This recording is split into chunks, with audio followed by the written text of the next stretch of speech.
Les enfants sont dépendants du groupe, du regard de leurs parents, de leurs camarades et croient tout ce qu'on dit sur eux.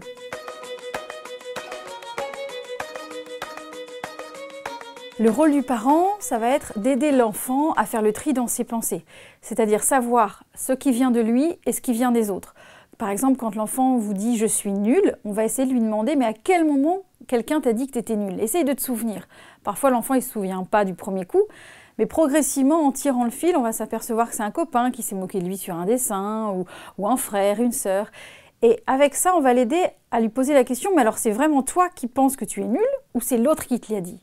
Et ça, c'est un exercice très simple qui permet à l'enfant de se rendre compte progressivement que quand il dit « je », en fait, c'est un « tu » qu'il a entendu quelque part. Si l'enfant reçoit une remarque désobligeante d'un adulte qui a autorité sur lui, sans décrier l'adulte, c'est important de lui apprendre intérieurement à se positionner et lui demander par exemple « mais qu'est-ce que tu en penses toi de cette remarque? Est-ce que tu es d'accord avec lui ?» Ce qui permet à l'enfant d'avoir un positionnement qui est différent et intérieurement pouvoir se protéger un peu comme s'il avait un bouclier invisible, en tout cas au niveau de ses pensées, pour ne pas adhérer à ce que lui dit l'autre et s'en protéger. Parfois ça suffit, parce qu'évidemment quand on est enfant, on ne peut pas répondre toujours à l'adulte, c'est malvenu. Mais dans notre tête, on est libre.